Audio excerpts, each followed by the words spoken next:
Hi, welcome to Paleo Greenbird. This is Greenbird, and this is going to be part 2 of our pressure flaking video. As you can see, I've worked this down just a little bit more. There's a lot of shadows right now, but hopefully you get a good view. Okay, so what I've done is I've pressure flaked as much as I could. Still a little bit thick, in my opinion. But I'm gonna go ahead and put an edge on this anyway. It's not too thick. Even the thicker blades, they're still good for you know, carving, cutting cordage, and things of that nature. It might not be the very best for skinning, but even some of the thicker knives, if you put a nice edge on it, that's really what matters. So that's where I'm gonna start off this video. Start by grinding down the edges real good.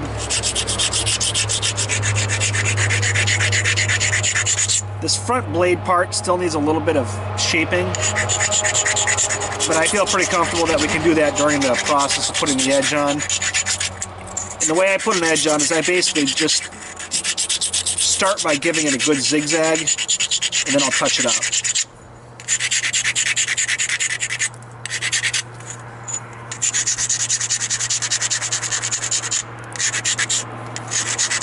Grind it real good. I'm going to start by zigzagging the blade edge. So once you get the edge there thin enough to where you actually, you know, you don't want to keep pressure flaking. What'll happen is those deltas will just become so steep that you don't really ever get a flake off of it. You just kind of push off that delta, and then what will happen is you'll end up with a very thick edge. You know, a little more convex than you want. So I'm going to take this, I'm going to take my pressure flaker, just try and square an edge off. There we go. So see how I created that little angle right there? Hopefully you can see that. The lighting is terrible right now. And then I'm just going to keep working that platform back and forth. Just like it sounds. It's a zig and a zag.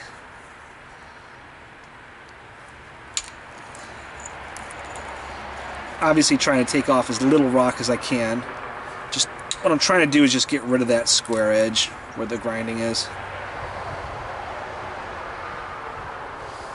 A little closer so I can use my legs. Make sure I'm using proper technique.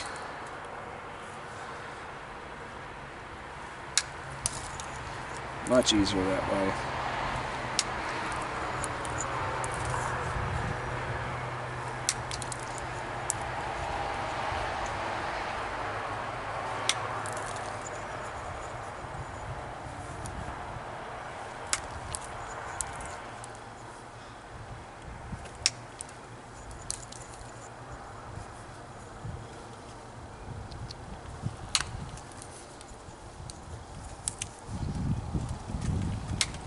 Squeezing with my legs. Try not to put too much pressure on my shoulders. If your shoulders hurt, that means you're using them too much. But that's okay, don't worry about it. It happens.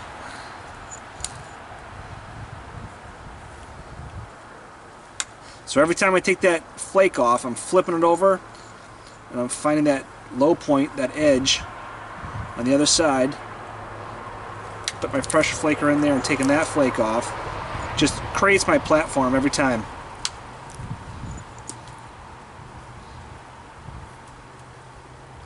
A lot of different ways to do this, but this is the way that works well for me, or, you know, best. I'm still learning just like you.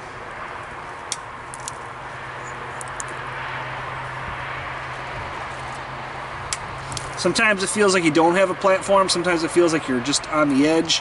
If you just get as close to that convex area as you can, not on top of it, but as close as you can to where the center line meets that, where the ridge starts to form, where the convexity starts to form, just pop that off.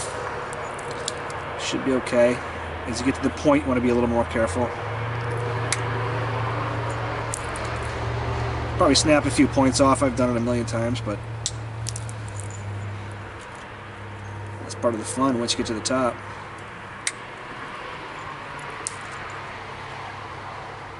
You can start from the top. That will prevent you from snapping off the tops. Alright, I took that one a little bit too low. That's alright, I'm going to correct.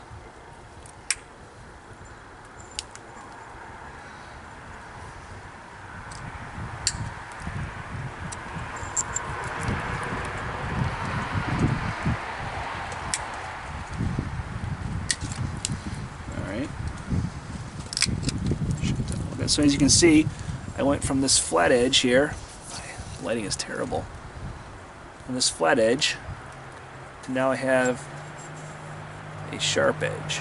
Somewhat sharp. I mean, it still needs touching up, but that's, you know, in a nutshell, that's what you want. At least to start with. You can always touch it up later. This is just putting the edge on. So now I'm going to go ahead and do the back side. It's still a little bit thick. This is a little bit thick to start the zigzag, but I think I can get away with it. Yeah, see? So by that one flake, it created my platform. I wish I had better light. I don't know if you can see that or not, but there is a platform there. I don't know what's casting that shadow behind me, but it's covering up everything. Maybe down here is a little bit better. But there is a platform right there that I just created. I'm just going to ride that out. I'm going to take a piece off of it and then flip it over, because as you take that flake off, it's going to create that convexity to where you flip it over and you'll have the platform that you need. Nice little V. Flip it over again, take that off.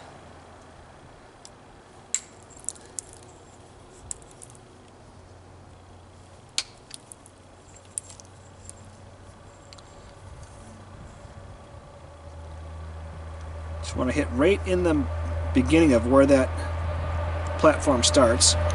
You don't need to be too aggressive. You've got plenty of platforms to ride after this.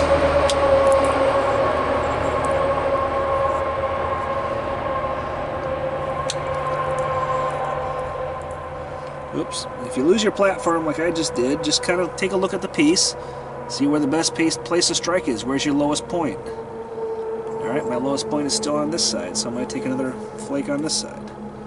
You can kind of feel when you're trying to pluck that flake off where that low point is. It's not going to be the same as the platform when you're pressure flaking in the beginning or when you're using percussion. It's not going to necessarily be a V. It's kind of going to be more of like a slope to the side. And you'll see where it hits the center line, and right where it's flat but also has the strength of where the ridge starts to go up, that's where you want to take your flake. That's going to give you the strength of the platform and really drive a little bit of a flake. I mean, we're not driving long flakes right here, we're just sort of taking the edge off. But you still want to drive the flake, you don't want it to be flat. It'll just be a little bit different than when you're running long flakes. There we go, that's a good flake. You'll hear it too, you'll know when you hear that sweet noise.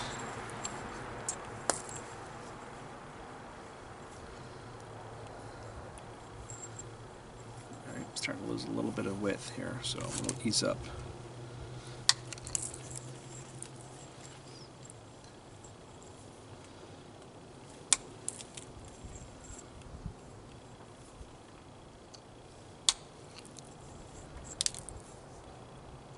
And just back and forth, reading the stone, seeing where you want to hit it. This is one of the most fun parts because, you know, once you start to do this, you're putting the edge on it, you're getting closer to being done. You're going to see what resembles a finished piece, or somewhat finished piece after this. I mean, there's going to be a lot of work to do, but get a little bit of gratification once this stage is over. Okay, so I'm going to flip this over. My lowest platform is actually on the other side, so I'm going to flip it over. Got to pay attention to that. Okay, that was a good flake.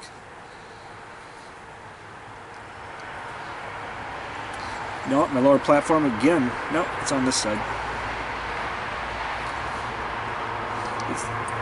You're remembering to go zigzag back and forth, but if you take a flake and that platform is still lower on the side that you were on, just take it. Don't feel like you have to flip it over every time. It's just sort of a general rule of thumb.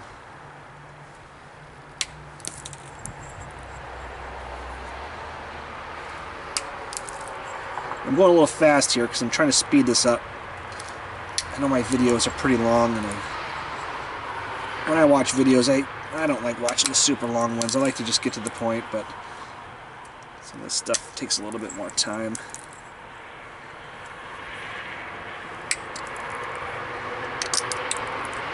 Sometimes I'll flip up just to clean off that area. I got a pretty sharp tip here. Pretty pointy tip, so it may actually come off. It might be too sharp, or 2-point rather. Too pointy. You want it to be practical. I'd rather have it come off now than when I'm using it.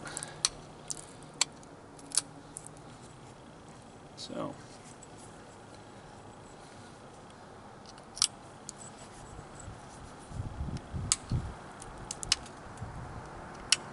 Alright, so just the initial pressure flaking. I mean, this needs a lot of cleanup.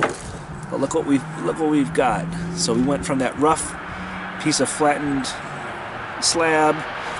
We took a couple of passes, several passes actually. Now we have this. Where is that shadow coming from? I can't find it. There we go. So as you can see with these edges, they're still really zigzagged. They need to be touched up. And this bottom piece is still a little bit flat. I'll touch that up right now, actually.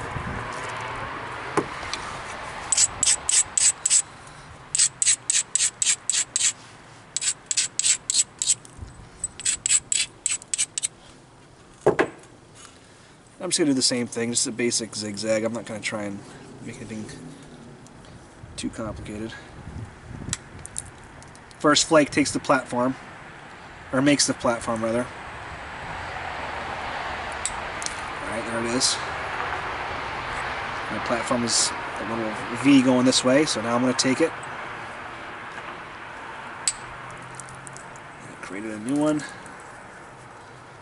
And this is basically what zigzagging is all about.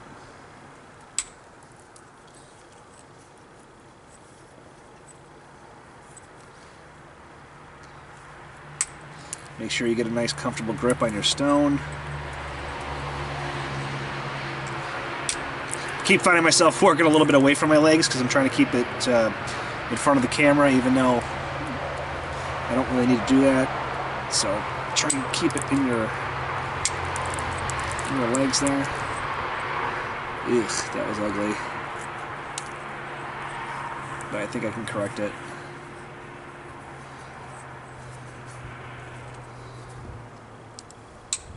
Just trying to get rid of that flat edge so it doesn't have to look beautiful. There we go. I was digging a little bit too deep.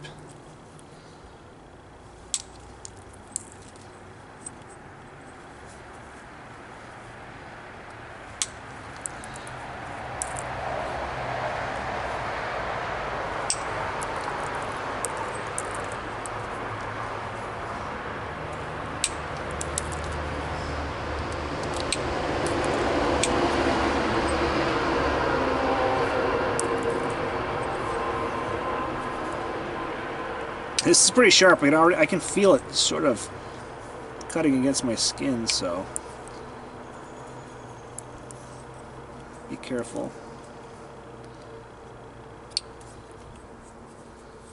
That's a good one right there.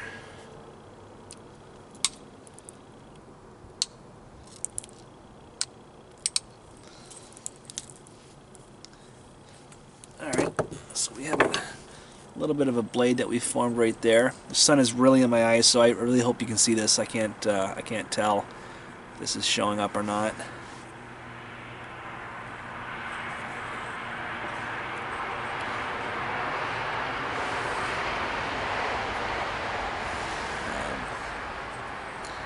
Just needs a little bit of touch up. It's a little bit thin on the point, so I'll probably, I don't know, I might knock that off a little bit, or I'm not sure what I'll do about that. But now we have a basic preform that we can turn into a knife. All we have to do is just clean up that edge. I mean, it's super sharp right now. It's almost razor sharp right now, but it looks a little bit weird. It looks all wavy, so you definitely want to clean that up. So, Paleo Greenbird signing out. I hope you learned something from this video. If you have any questions, let me know. If you have any advice for me, please let me know. Please give me likes, subscribe, anything you can do to help me out. And until next time, take care.